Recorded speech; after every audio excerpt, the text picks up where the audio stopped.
Hey everybody, Zee Garcia here, and welcome back to my Unsung Gems series of videos. Today I'm covering games that start with the letter G, and I've got 5 picks here for you of games that I think deserve a little more love, maybe a little more attention. These are mostly games from years ago. There's one that's a little bit newer, and we'll get to that one in a bit.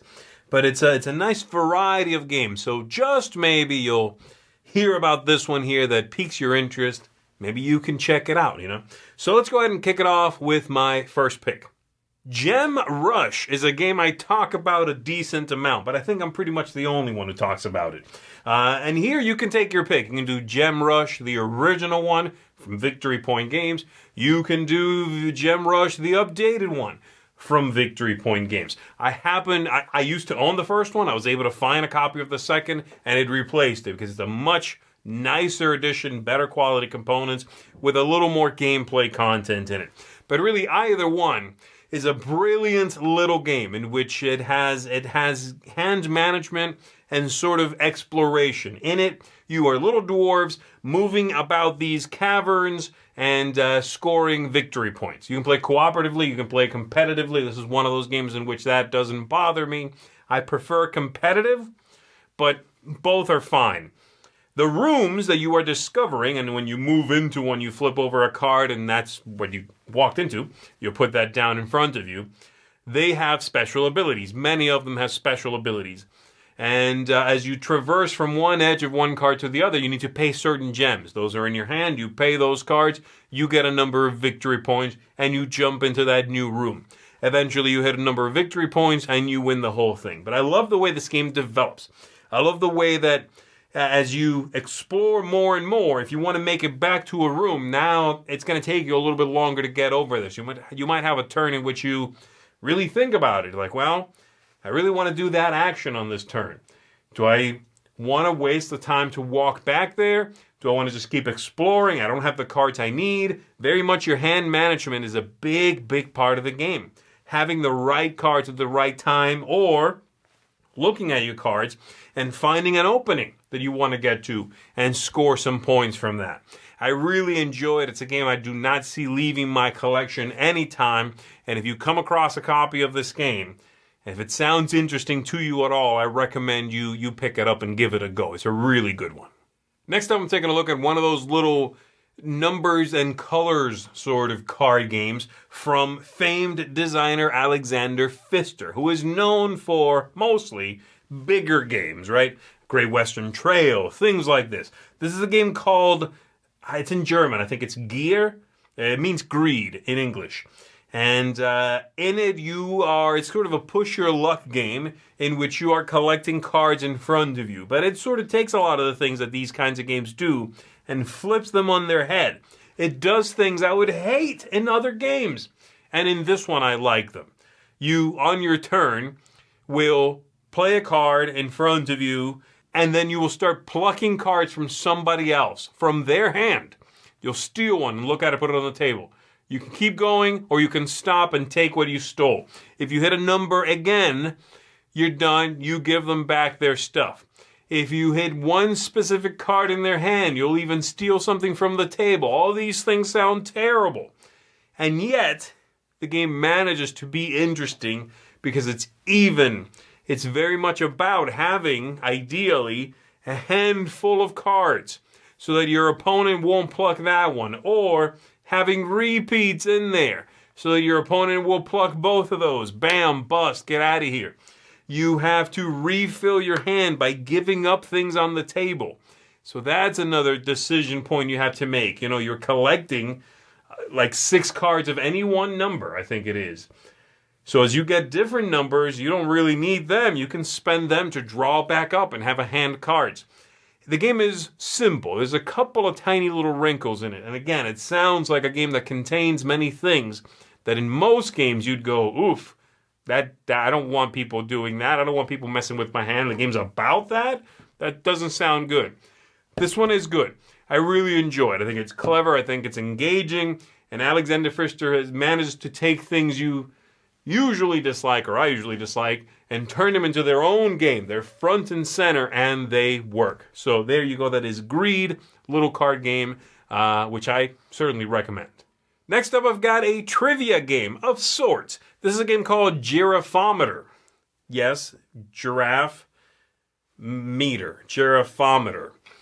What you're doing in this game, what's happening in it is you are flipping over 6 cards, or you're just adding to the table 6 cards, 1 through 6, and they all state something, like average height of a man in centimeters, distance to the moon in kilometers, and something, 6 things. And then all the players have to guess with tokens which one they think is the lowest thing and which one they think is the highest thing, okay?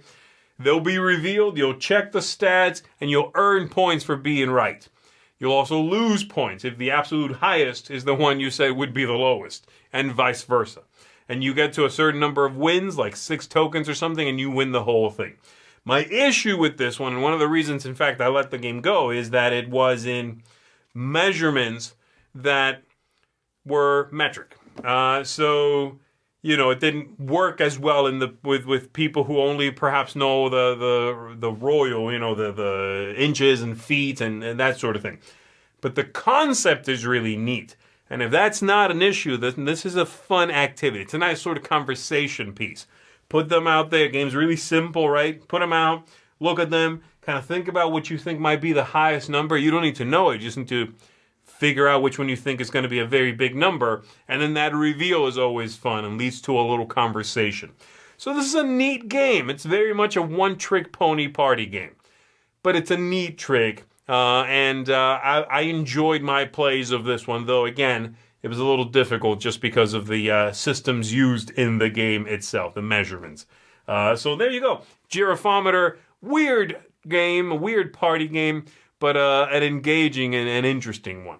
Pick number 4 for me is a trick-taking card game called Gone Viking.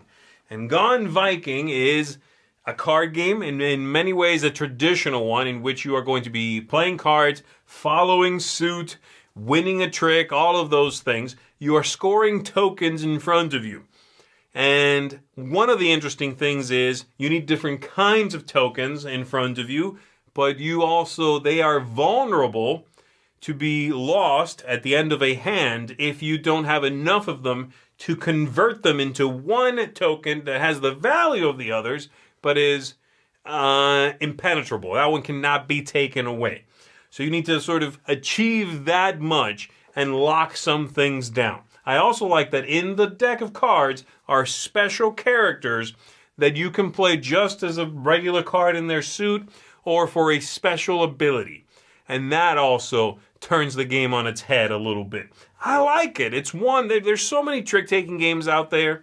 Many of them do more than this one does and sort of go more outside of the box.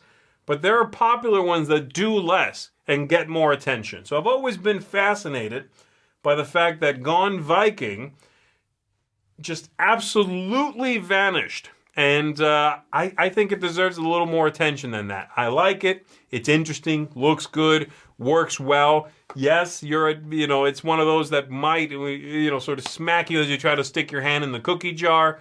But that's just part of the game. It's going to happen. You're going to get pulled back down. And then you try to claw back up, and maybe you can make it. That's just part of the way the game works. It doesn't bother me. So there you go. If you're looking for an outside-of-the-box trick-taking game, maybe one a lot of people haven't played, Gone Viking is one of my recommendations. And then my final pick here is a very new game. One that was one of my absolute favorite games of last year, I think it was. And yet, I go on Board Game Geek and look at how many people own or have rated this game, and it's very low. It surprises me. The game is called The Grand Carnival.